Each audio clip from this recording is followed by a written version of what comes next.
Well, hello there. I'm Brad Hale, and you've arrived to the Visual Art Expeditionary Force. Today, we're going to be focusing on one of our art tools in our mind. It's called color, and it is a powerful tool. It kind of stands apart from all the other tools we've looked at so far. Let's take a look at color theory, try to figure out the science of color and how it relates to light, and how with this knowledge, we can create better drawings.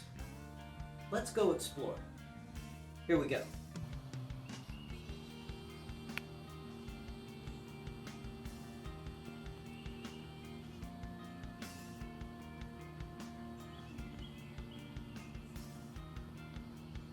Children, I believe color is a great mystery, and that is because it really comes from light.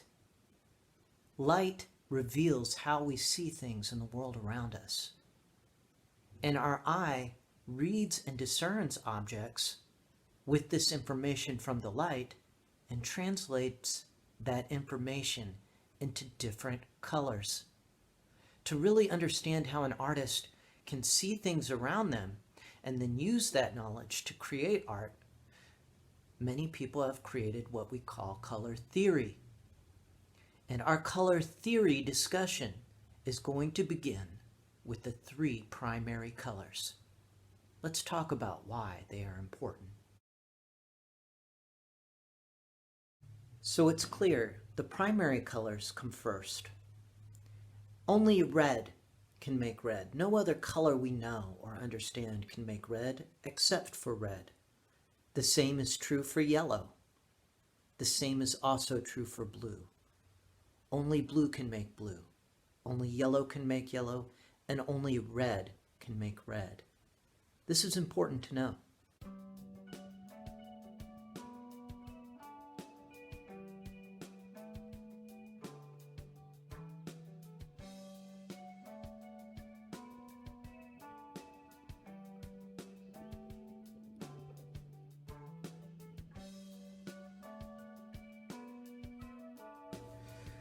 So our eyes perceive the world around us through three spectrums of light that are red, yellow, and blue.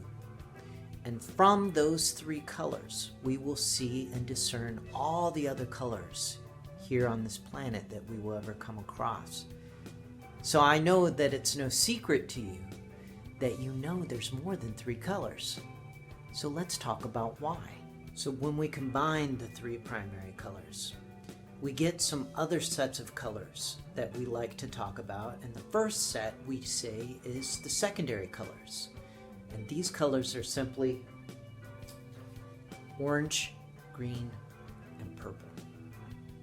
So children, as we take those three primary colors, and you can do this with crowns just like I've done, and you begin to add them together, that's where you're going to find your secondary colors. So for example, red plus yellow is orange. Red plus blue is purple. Blue plus yellow is green. And those are our secondary colors. Orange, green, and purple.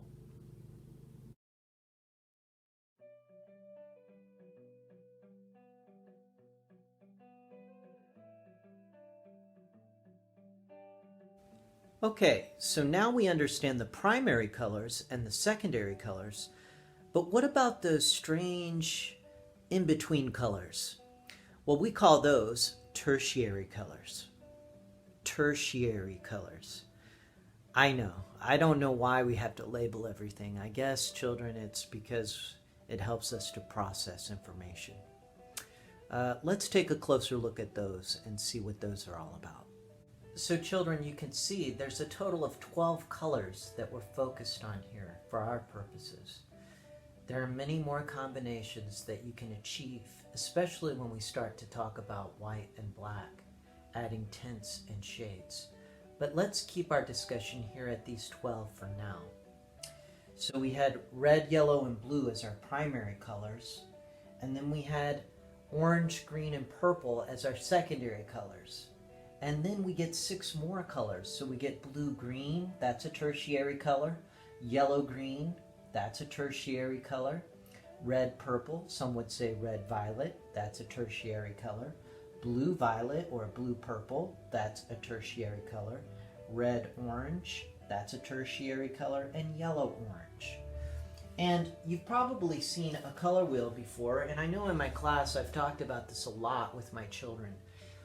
But what we try to do as artists is we combine all of this information into a color wheel. And then by using this color wheel, we can really understand and kind of look at color more objectively before we apply it to any of our artwork that we're drawing.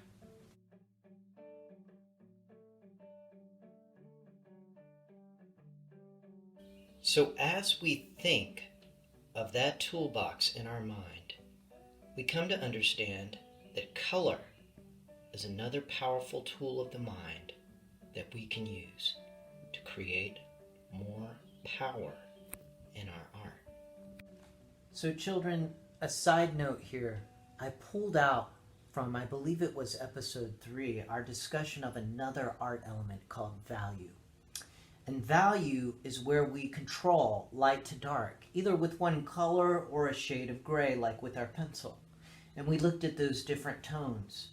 And there was a reason why I talked about that before we got into color, because I wanted you to understand how to shade with a drawing tool.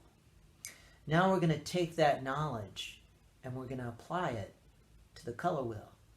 And we're going to create a color flower together. And this will be kind of a fun way that we can build our shading skills, but also give a better sense in our mind about how color works and what colors we feel we gravitate to, that we would like to use in our art.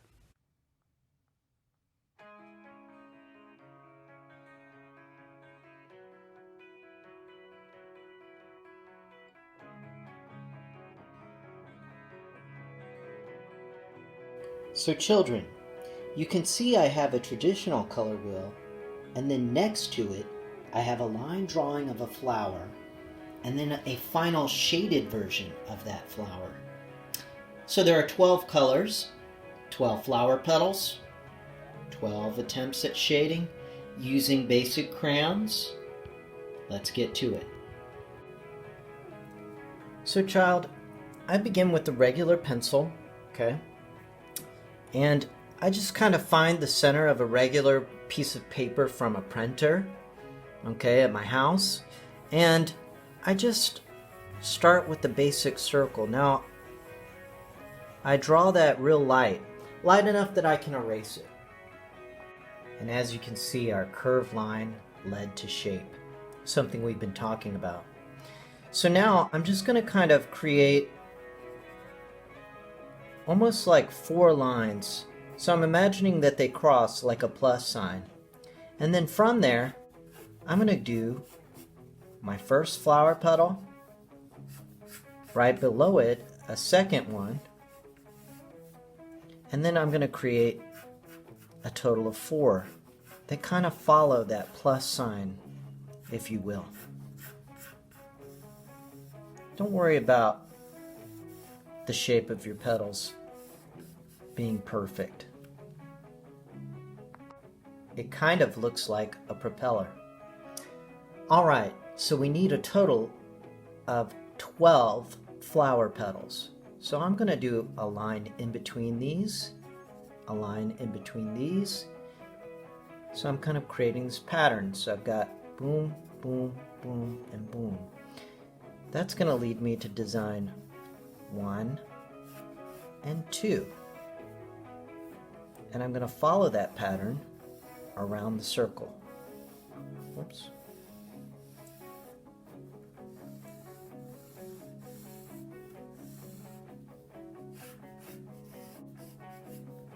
Line leads to shape.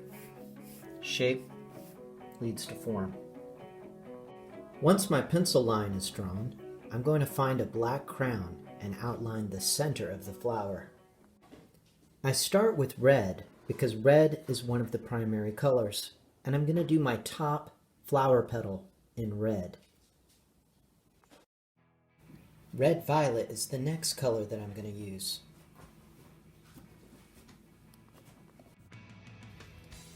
Violet or purple is the next color that I'm going to do as I go clockwise. Blue violet is my next color petal. Now I'm back to another primary color, blue, as I continue my pattern around. Up next is blue-green. Green, a secondary color, is what we find next. Yellow-green is what comes after that. And we're back to one of the primary colors, yellow. Yellow-orange is our next one. This is followed by orange, a secondary color. And to complete our color wheel, we use our final tertiary color called red-orange. So children, now the challenge is to shade each one of these flower petals. But before we do that, let's make sure we did the flower petals correctly, so it's just like looking at a color wheel. So let's review. Red, red-violet, purple, blue-violet, blue, blue-green, green, yellow-green, yellow, yellow-orange, orange, and red-orange.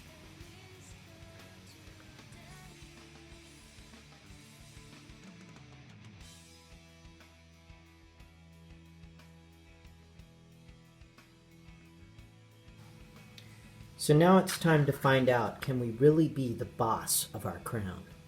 And what I mean by that is, through pressure and layers, can we create the value of each color and the different flower petals? Let's watch Mr. Hale's time lapse. I'll go first, and then it'll be your turn.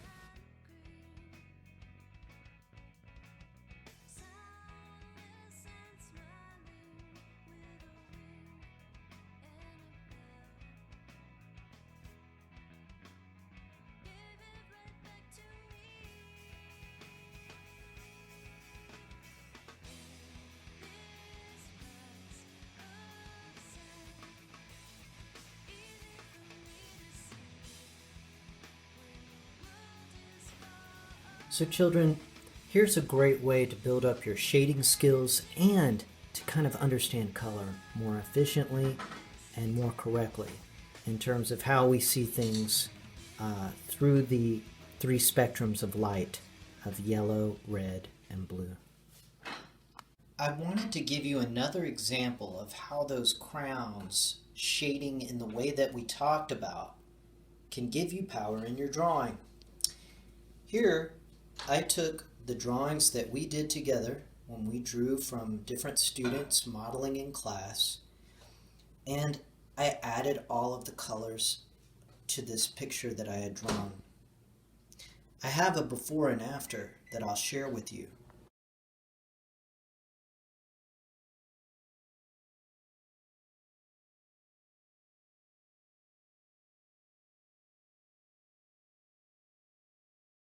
So when we think about color, we don't need to just think of coloring.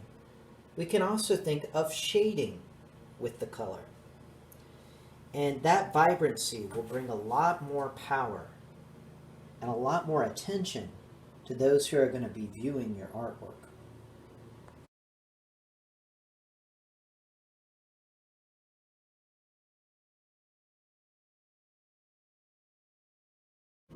Some would tell us that color is the most powerful